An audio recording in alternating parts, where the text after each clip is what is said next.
Welcome back to the Becoming Table Talk, the space where we talk honestly about leadership, identity, and what it takes to show up with clarity, confidence, and connection, especially when it comes to your worth.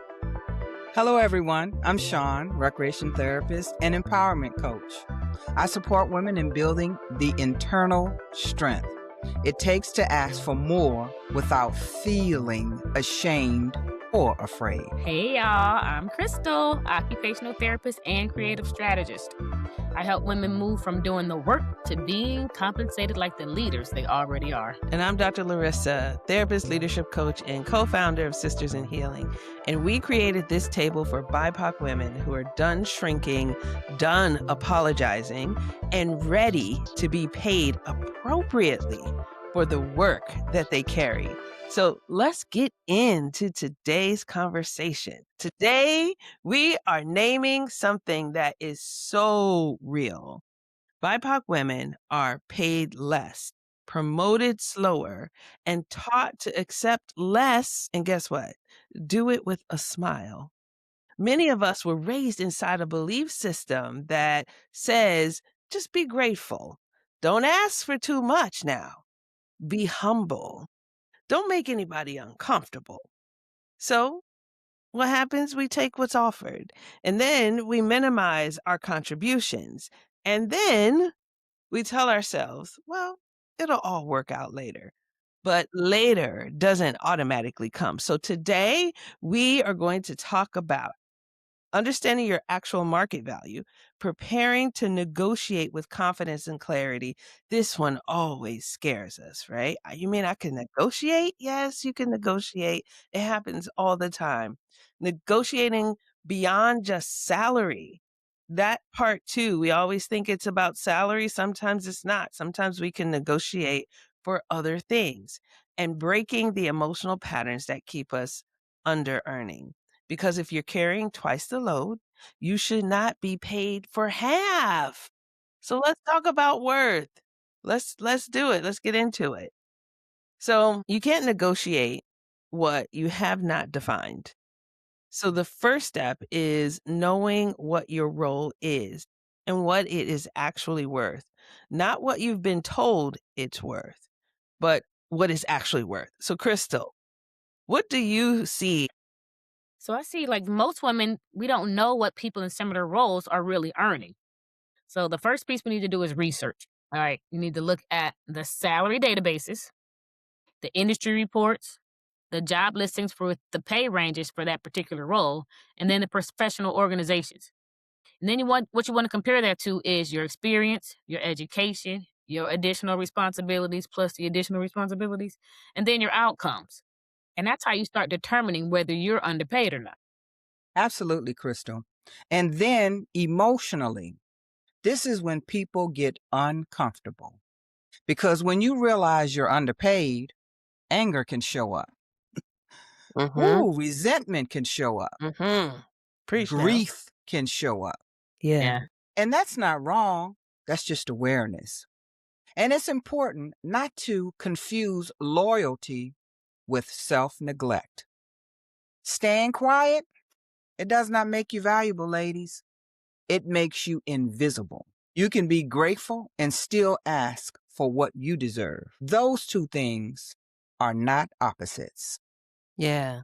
That's And let's true. say this clearly, okay? The confidence gap is real.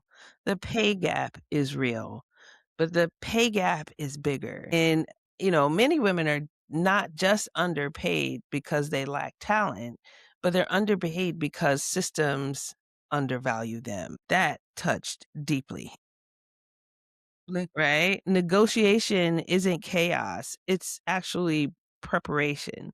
So let's talk about getting ready and being ready for this negotiation. So to get ready, you have to become hard to dismiss that data. So when you're thinking about that, you can't dismiss the data that you're bringing in, right? So you have a list of those responsibilities. Make that list. Be specific about what you've contributed and what you've done, and you want to have measurable outcomes. So the market range for the role that you have to determine that as well. So this isn't emotional, it's informational. Absolutely, Crystal. And emotionally, I encourage women to regulate first. Mm. Self regulation is so important because negotiations do trigger fear, ladies. Why is that? They say no. What if they think I'm ungrateful? What if I lose everything? Breathe before you speak. Trust me, it works. I do it more often than not. Anchor to truth, not fear. Remember, timing matters too. Before a performance, review is ideal. After a big project is finished, it can be ideal. After measurable success is ideal. What's not ideal is waiting until resentment is overflowing. Plan the moment, don't just explode into it. Yeah. I really appreciate that. So like thinking about, all right, it's time for a performance review. That's a good place to place all of the things that you've done. That list that Crystal's talking about is to be able to have that ready for your performance review, right? And then now here's a prime opportunity. Now let's talk about it. Let's talk about this salary thing. When I looked at my last year's performance review, I wasn't doing half of what I'm doing now, or maybe I was, and I'm doing even more now. So let's talk about it. Or a big project and it was successful. And it's benefiting everyone else. Like bring that forward in measuring data. Like Crystal said, data, data, data. Everything's about data. So why not bring data into your negotiating? And if you hear, well, not now, let's revisit it later, then you ask, well, when specifically? There's nothing wrong with that. It's not being rude. It's just you're not leaving it out there to just hang. Is you're reeling them back in to give you something tangible. What needs to happen first? You can ask that question. Okay, well, you're saying not now, or, we can revisit later. Well, please tell me, like, what would need to happen first? So then you don't walk away not knowing anything. You have some idea of where their thinking is or where their mindset is around it. How will that be measured? Right? Asking. So then you know what you're working with. You know what you need to go do or show according to what they are saying. So yes, you have your list. I know all the things that I do, but if that's not what they're looking for or looking at, then it might not be to your benefit. So having the clarity protects you from endless delay. Okay. So compensation, like I was saying earlier, is not just about money. It is also about positioning. So go ahead. Yeah, because sometimes we only think that the raise is the only part of the picture, right? Mm, Because, of course, we want to get paid for the extra services that we've rendered or the extra time and, the projects, the deadlines that we've met. You might need to, first of all, a title change. Let's start with that. Hey, can I get some reduced workload? That's always a plus. mhm. Yes, it is. More decision-making power. Hey, when I come up with an idea, can it be noted? Access to leadership meetings. You want to be in there like everybody else and brainstorming. Professional development funding is always a plus. So you can get that training that you need and start building that foundation and those skills. All of those do shape your future income. And then when you think about those roles, and sometimes the salary band is so tight, however, the growth opportunities are so wide. So that means you need to start negotiating, right? Visibility, authority, skill building, and strategic access. Those things they compound. Absolutely, Crystal. And flexibility is also currency. And a lot of people forget about flexibility, but it plays a major role. Schedule shift. Sometimes you want to have remote options. You want to have protected time. Reduce administrative burden. We all know about that extra administrative burdens that can happen. And your nervous system, trust me, it benefits from all of that. I don't know about y'all, but flexibility is so important, especially for a person like me whose attention is limited. Okay. I need some flexibility to be able to get up and go. Hey, I'm done for today.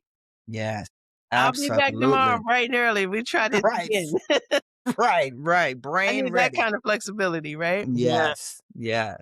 And like, I think it's so important to know that we're not limited to just asking for dollars. Yeah. Yeah. You can negotiate for your future. So it's like expanding the way that we are thinking about um our worth and our the value and this kind of give and take. And so if I know that my organization that funding is an issue and the likelihood of an actual dollar a raise might be really, really slim, then looking at these other possibilities become extremely important. Sometimes it's not that I don't know, some places it's not that they don't want to, it's just based on their actual budget. The monies are just not there. And especially Right. in these times, budgets are Yes. slashed more than half right now, right? So for us to really be thinking, so just because of the current climate, right? Some of this may sound like pie in the sky, depending Mhm. on where you are. Mhm. But again, being able to see these other possibilities of how I can negotiate for myself and for me to feel valued in the worth or show the worth, these are some possibilities that could actually happen even in this current climate and where budgets are really thin. Yeah. So let's talk about this other part that nobody really teaches us, and it's this emotional weight. So, Sean, this is you, all Yes, right? indeed. Yes, So, indeed. like, tell us about it. So, one thing I want everybody to understand, because I've been this person more often than not, many women carry a grateful to be here identity. Get a Just feel that for a moment, right? Especially when they were the first. You know what I'm hinting at, ladies? Yeah, The only, the exception. It keeps you quiet even when you are underpaid. yeah, But gratitude should not require silence. It shouldn't. You know, it should not require sacrifice and it should not require suffering. And people think when we negotiate, we're being greedy. Negotiation is not greed. That's when you're starting a line. So you're not asking for a gift or charity. You're asking for fairness, for compensation, for equity. Like, dude, I've done all these things. Like, what can I do in order to Exactly. be rewarded, right? Yep. You don't go to Absolutely. work for free. And if That's you hear right. no, it's not always rejection. It Nope. might be information. It might be Hmm. the universe protecting you from something else. Absolutely. Absolutely. And what you do with that information, that matters more than anything in that moment. Got it? Absolutely. yeah, And if you hear no, it's not always rejection. Like Crystal said, it's just not. yeah, It's just merely information. That's all yeah, it is. So yeah, take it as such. You yeah, know, take that information, do what you need to do with it, keep it moving. yeah. And like, don't internalize it, right? Mm-hmm. Don't Mm-hmm. internalize it. You Mm-hmm. you can analyze it. What is that no? Is it that just the budget, what of the information that I know for myself, oh yeah, they were talking about the budget just got slashed, right? And so that even goes back to timing, right? Was that the right time to even ask, right? But ultimately is a no is not for it to go inside of I must not be. No, it's to step out of it, stand back from it, and really look at it and see, well, what's that no about? What does this tell me about the system? Right? What about my growth here? Is this the place where I still need to be? Sometimes that's part of being able to move up. Maybe maybe you've hit the wall there. And so then what is the next move? It's getting you to start to reflect and look at, is this the place for me to be? Your worth doesn't disappear because someone delays your recognition. Yes. So Mm. let's bring this home. Mm. Know your market, prepare your facts, advocate clearly, negotiate holistically, right? Not just Mm. about the dollars. And never confuse gratitude with invisibility. Yes, ma'am. You are allowed to want more without being ashamed, ladies. And you're allowed to grow beyond what you're offered. You're also allowed to expect fairness, not just survival. Woof. Feel That that. that I right felt there, I right? felt Ultimately, this is what we're talking about, Right. is by not negotiating or being fearful or all the things, it's because of survival. Like the things that have been taught, be humble, don't ask for too much, Mm-hmm. don't get it's all about survival, Yes. right? It's all about survival. That fear of, if I go and ask, will I lose my, will they tell me, will I, all about survival. And most of all, you are allowed to be paid as though you matter, right? Exactly. That is so Yes. important. So, Yeah. you know what? I love hanging with y'all. But we're going to have to back away from this table just for a moment, all right? So we just want to say thank you so Thank you. much for joining us at the Becoming Table Talk. Know that your work has value and that your leadership has weight, and your worth, it is not optional. So Yeah. pull up a seat and we'll see you next time.